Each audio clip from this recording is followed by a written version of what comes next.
warahmatullahi wabarakatuh. Dengan wabarakatuh bersifat di saya memiliki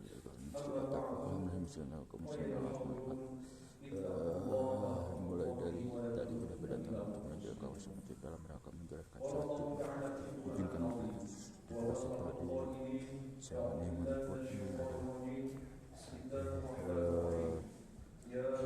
kawasan mendengarkan khutbah siang. Hadirin sekalian rahimakumullah, segala puji mutlak milik Allah. Allah dan yang maha pengasih yang tak pernah berhenti. Allah dan yang maha penyayang yang sayangnya tidak terhilang. Sehingga pada kesempatan ini kita akan berkumpul bersama, yakni dalam melaksanakan kewajiban kita ibadah Jumat. Mudah-mudahan dengan hadirnya kita, konsisten istiqamahnya kita melaksanakan ibadah Jumat tersebut menjadi salah satu wasilah diturunkannya rahmat, maghfirah dan juga barakah Allah Subhanahu wa taala.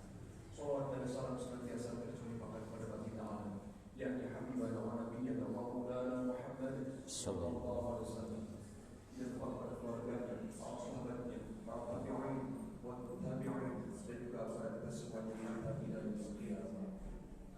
Hadirin sekalian rahimakumullah, pada kesempatan yang singkat ini saya sebagai khatib berwasiat mengajak khususnya kepada diri pribadi saya, umumnya kepada kita semuanya, marilah kita sama-sama tingkatkan keimanan dan juga ketakwaan terhadap Allah Subhanahu wa taala dengan tingkatan iman dan takwa yang sebenarnya.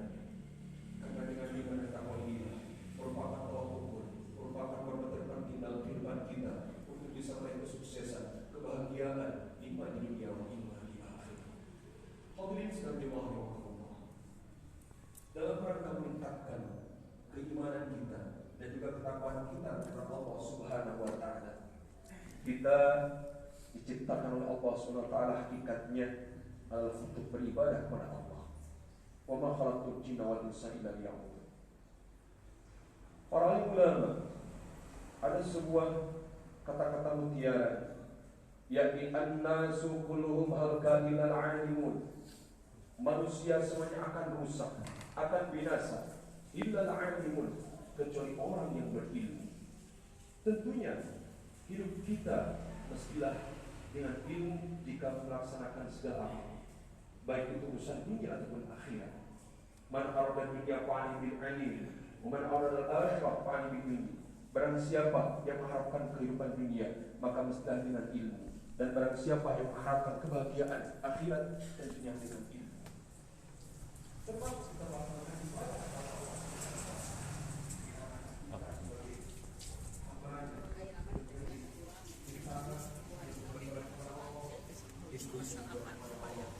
lima surat justru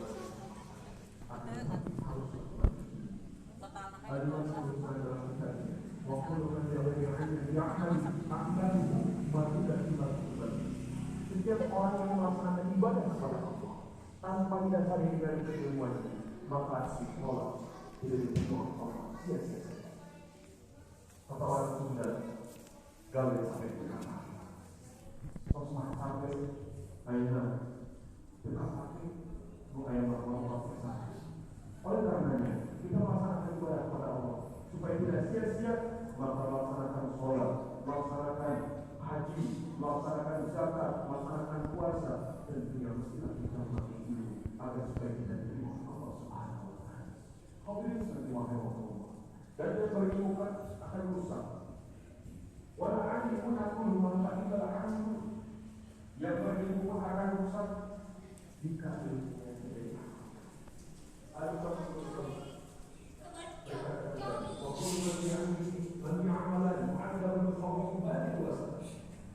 setiap orang memiliki ilmu, akan tetapi tidak diamalkan, maka orang tersebut akan disiksa seluruh orang yang bukan berhak. Oleh karenanya posisi ilmu dan amal tentunya satu sama lain tidak dapat dipisahkan. Berilmu mestilah diamalkan, dan beramal itu mestilah harus memakai ilmu. Hadirin sekalian rahimakumullah, dan yang beramal pun akan berurusan. amiluna kulluhum illa al-mukhlisun. Yang berilmu diamalkan dan yang beramal pun akan rusak kecuali beramal tersebut mestilah melaksanakannya dengan ikhlas. Oleh karenanya, innamal a'malu binniyat. Pastinya ataupun sesungguhnya amal-amal yang terbaik tergantung pada niat. Dikarenakan di dalam kitab Ta'limut Ta'lim menjelaskan, kami amalin yatasawwar surati amalin dunia fayasmin amalin akhirah bi husnil niat.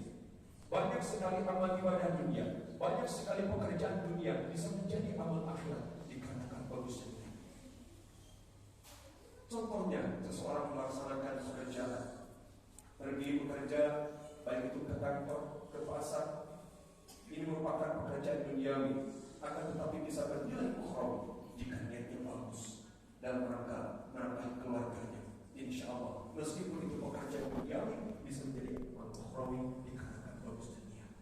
Akan tetapi sebaliknya, wa kami amalin yatasawwar bi surati amalil akhirah, semua yang amalin dunia disuruhi niat.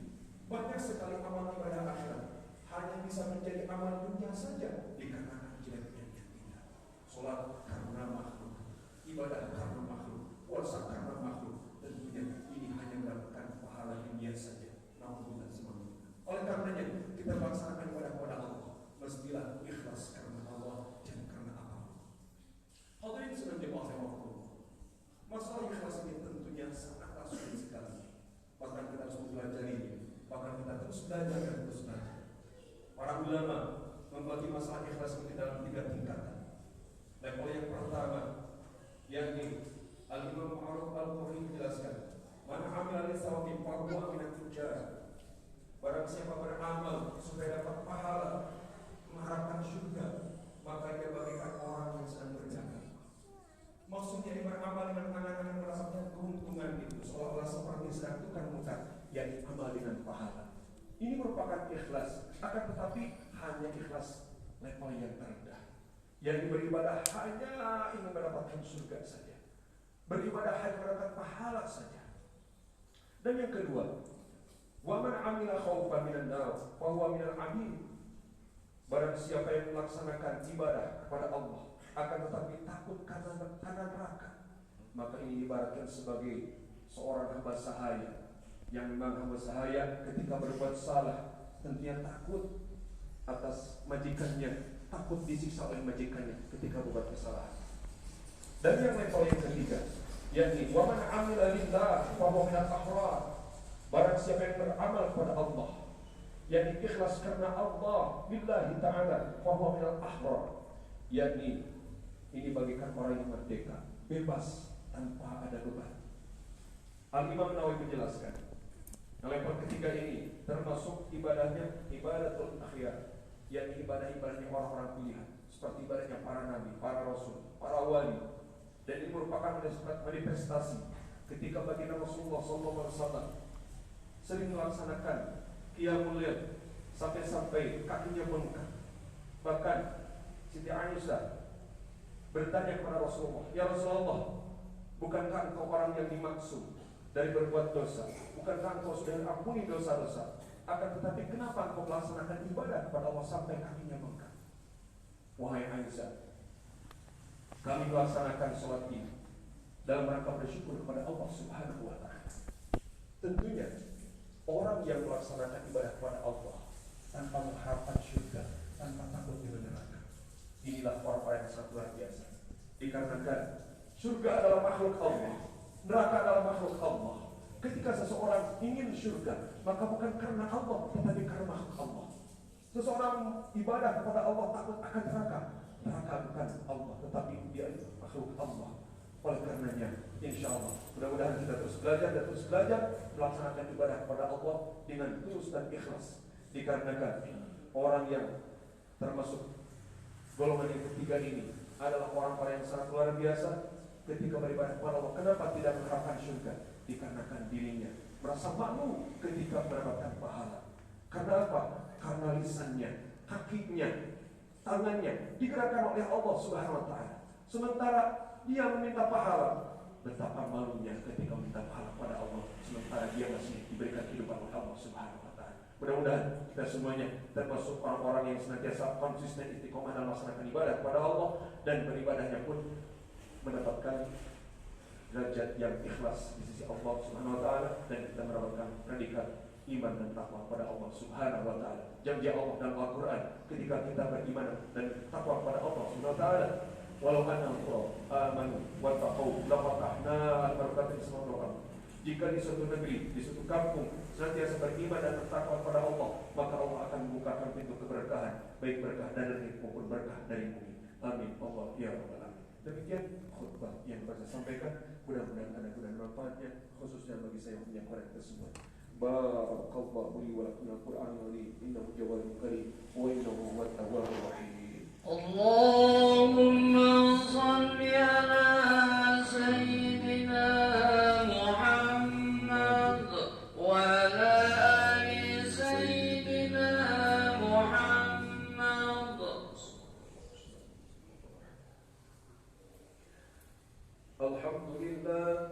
Alhamdulillah ala ihsani wa syukru lahu ala taufiqi wa imtinani.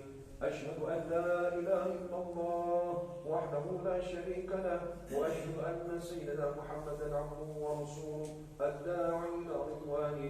Allahumma shalli ala sayyidina Muhammad wa ala alihi wa sahbihi wa sallim tasliman katsira. Amma ba'du, fa ya ayyuhan nas ittaqullaha fima amara wabtagu 'amma nahaa wa'lamu anna Allaha amarakum bi amrin bada fi nafsi wa sanna bi malaikati qudsi wa qala ta'ala inna Allaha wa malaikatahu yusalluna 'alan nabi ya ayyuhalladhina amanu sallu 'alaihi wa sallimu taslima.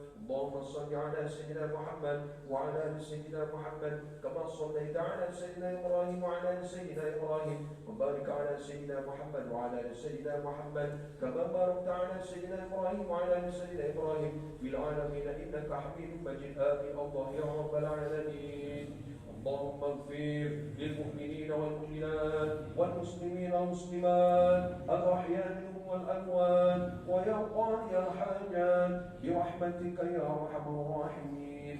اللهم ارفعنا البلاء والوباء والزلازل والمحال وسوء الفتنة والمحال ما ظهر منها وما بطن عن بلدنا إندونيسيا خاصة وسائر بلدان المسلمين عامة برحمتك يا أرحم الراحمين. اللهم إنا نسألك حسن الخاتمة ونعوذ بك من سوء الخاتمة. ربنا آتنا في الدنيا حسنة وفي الآخرة حسنة وقنا عذاب النار. عباد الله إن الله يأمر بالعدل والإحسان وإيتاء ذي القربى وينهى عن الفحشاء والمنكر والبغي يعظكم لعلكم تذكرون. ولذكر الله أكبر. أستغفر الله العظيم لي ولكم أجمعين. الله أكبر الله أكبر أشهد أن لا إله إلا الله أشهد أن محمدا رسول الله. حي على الصلاة حي على الفلاح قد قامت الصلاة قد قامت الصلاة. الله أكبر الله أكبر لا إله إلا الله.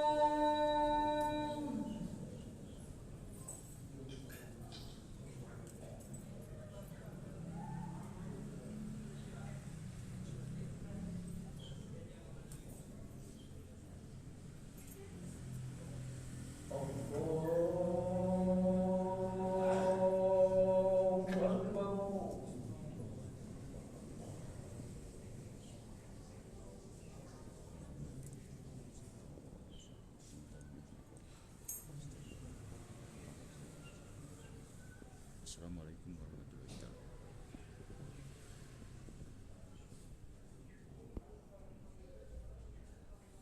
Bismillah.